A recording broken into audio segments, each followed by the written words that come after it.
لا معلش، بس هو ممكن حد يفهمني ايه اللي انا شفته ده؟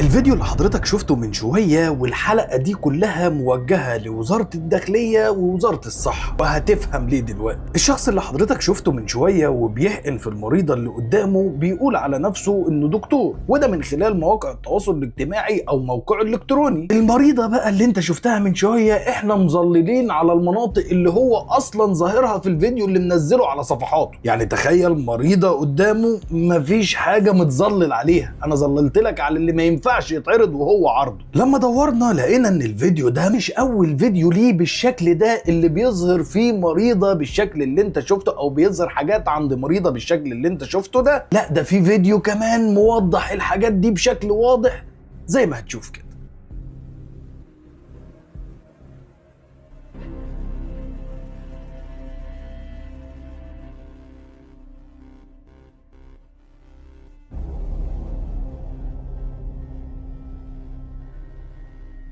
اركن لي بقى كل اللي انت شفته ده على جنب، وزارة الداخلية تحقق فيه انه ازاي ينشر حاجات زي دي. نشوف الطبيب الجميل ده تخصصه ايه. بص، هو كاتب على صفحته ان استشاري تغذية وسمنة ونحافة وتجميل ومساج واخصائي هرمونات والغدد الصماء. والله كل اللي انت سمعته، لو عايز تضيف تخصصين زي عظام ولا حاجة ابقى اضيفهم من عندك. لما جينا بحثنا ورا كل التخصصات دي وهل فعلا ينفع شخص واحد يحمل كل التخصصات دي، لقينا الاتي. علشان الشخص يكون اخصائي تغذيه علاجيه لازم يكون طبيب بشري واخد ماجستير في التغذيه العلاجيه. اما عن اخصائي الغدد الصماء فلازم يكون طبيب بشري تخصص باطنه. اما عن المساج فلا، ده مش تخصص طبي اصلا ولا في كليات الطب. ولكن الطبيب الجميل ده عامل جلسات مساج، الجلسه ب 200 جنيه ولمده ساعه بالزيوت المغربيه، سواء بقى في عيادته او منزلي. الطبيب الجميل ده عنده صفحه على الفيسبوك متجاوزه 950 ألف متابع. لما جينا نبحث ورا عدد المتابعين دول لقينا ان عدد المتابعين دول للأسف معظمهم فيك ومش حقيقي زي ما انت بتشوف قدامك على الشاشة كده. كل دي اكونتات مش لأشخاص حقيقيين، وده معناه ان في شخص دفع فلوس لحد معين علشان يزود له متابعين بالشكل ده. الطبيب الجميل ده بيروج لمنتجات عبارة عن حقن بتزود الوزن زي ما هتسمع كده.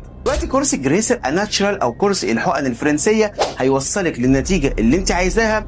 هيكبر لك الثدي، الارداف، المؤخره، مناطق النوسه، هيظبط لك شكل جسمك بدون اللجوء للعمليات الجراحيه. الكورس دوت بيتكون من 10 حقن زياده الوزن مع 5 حقن لتثبيت الوزن. طبعا لفت انتباهك كم الدروع اللي هو واخدها من على السوشيال ميديا ورا على الحيطه، بس يؤسفني اقول لك يا عزيزي ان الدروع دي كمان فيك، وده لسبب بسيط جدا. اولا الفيسبوك والانستجرام ما بيدوش دروع اصلا. كمان درع اليوتيوب اللي معلقه ورا برضه فيك، وده بكل بساطه لانه على اليوتيوب قناته تقريبا 1500 بني ادم. اركن لي بقى كل اللي انت سمعته على جنب وركز لي في اللي جاي. ازاي طبيب مصري بينزل على صفحاته فيديوهات لحالات ما اشتغلهاش، حالات من على السوشيال ميديا، المهم ان يكون عندهم امكانيات معينه، وينشرها على صفحاته على اساس ان هو اللي اشتغلها. انا عايز افهم بقى ازاي طبيب مصري بينزل حاجات زي اللي هتشوفها دلوقتي دي كدعاية له على السوشيال ميديا.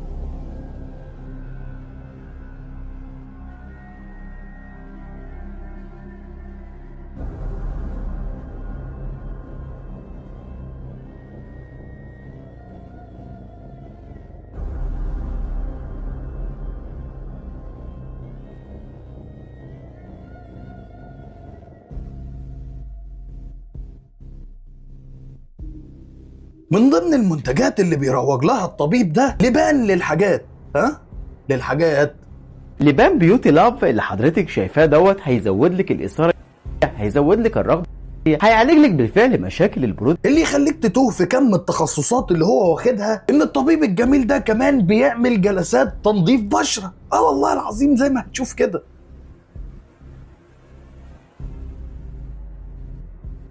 وفي ملحوظه مهمه جدا حابب اوجهها للطبيب الجميل ده، سواء انت اللي بتعمل المونتاج او حد بيعمله لك، يبقى خليه يظبط لك لوجو قناه DMC اللي انت بتعرضها في بعض فيديوهاتك على انك عامل اعلان عندهم، وده علشان تقنع الناس اللي داخله صفحاتك انك عامل اعلاناتك على قناه تلفزيونيه كبيره، وده يديك ثقه تقدر تستغل بيها العملاء. فابقى خلي اللي بيمنتج لك يظبط لك اللوجو حبتين ويحط لك الشريط الاعلاني تحت. المهم يا عزيزتي، لو انت لسه مش واثقه في الطبيب ده برغم كل التخصصات اللي حكيتها لك دي كلها، فتقدري تسمعي اراء العملاء. هو مش اراء قوي لان هو ما خلاهمش يقولوا رايهم، واكتفى بان هو يتكلم ويعرض الحاله بتاعته زي ما هتشوفي كده. الشكل اللي انت وصلتي له اصلا في منطقه الثدي والارداف المؤخره شكل مبهج تماما، لان انا اصلا بقول لكل البنات والسيدات من خلال الحقن الموضعي الشكل اللي انتوا شايفينه في منطقه الارداف المؤخره بنفس الشكل دوت، دلوقتي انها توصل للشكل ده ازاي عشان تكوني زي اي عامله ايه؟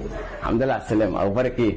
كويسه؟ اتفضلي. ودي مناطق الانثى عندك متظبطه يعني، ربنا يكرمك. انت الكورس معاكي عامل ايه؟ وصلت للدرجه اللي انت عايزاها ولا لسه؟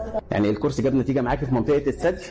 بجد؟ وانا كمان عايز اوصل لكل البنات اللي كان غريب بالنسبه لي واللي عمري ما شفته في حياتي ان الكورسات دي اللي عباره عن حقن، وانت عارف انك علشان تتعامل مع حقن لازم تبقى ممترس قد ايه وفاهم انت بتعمل ايه، مش لازم تروحي تاخديها عنده في العياده، ممكن يشحن لك الكورس ده لحد بيتك تقعدي تجربي في نفسك كده غزغزه كده تشوف انت هتعرفي تضربي حقن ولا لا، وتضربي ال 15 حقنه دول. كل البنات والعرائس من الدول العربية أو من داخل مصر اللي طالبين الكورس الخاص بزيادة الوزن أو الكورس الخاص بزيادة مناطق الأنوثة الجديسة الناتشورال، أحب أطمنكم إن الشحنة وصلت دلوقتي لمكتب الشحن وهي في الطريق لحضراتكم إن شاء الله. اما لو حضرتك ما اقتنعتيش بكل اللي انا حكيتهولك ده عن الطبيب الجميل اللي بيوفر لك كل التخصصات في دكتور واحد، فممكن تشاركيه في العيادات بتاعته. والله زي ما انت شايفه كده قدامك على الشاشه، يعني مثلا هتديله 10000 جنيه النهارده كشريكه في العياده، هيديك التاني يوم 20000 جنيه، وده عرض خاص لعملائه بس. في النهايه انا واثق كل الثقه سواء في وزاره الداخليه اللي هتقول لنا هل الفيديوهات اللي اتعرضت في خلال الحلقه دي، خصوصا اول فيديوهين اللي الشخص ده مصورهم وموضح فيهم كل حاجه لمريضه، ينفع تتعرض على السوشيال ميديا ولا لا؟ او من وزاره الصحه انها تقول لنا المنتجات اللي عباره عن حقن هل هي امنه؟ والاهم من ده كله هل هي مرخصه في وزاره الصحه ولا لا؟ واللي اهم من كل ده، هل الشخص ده طبيب مسجل لديكم ولا لا؟ في النهاية لو وصلت معايا للجزء ده ما تنساش تقول لي ايه رأيك في اللي انت شفته النهاردة، وهل فعلا ممكن تروحي للدكتور ده علشان تعملي عنده اي خدمة؟ اما بالنسبة للاطباء اللي هيشوفوا الفيديو ده، هستنى رأيكم تحت في التعليقات على اللي انتوا شفتوه ده، وبس كده.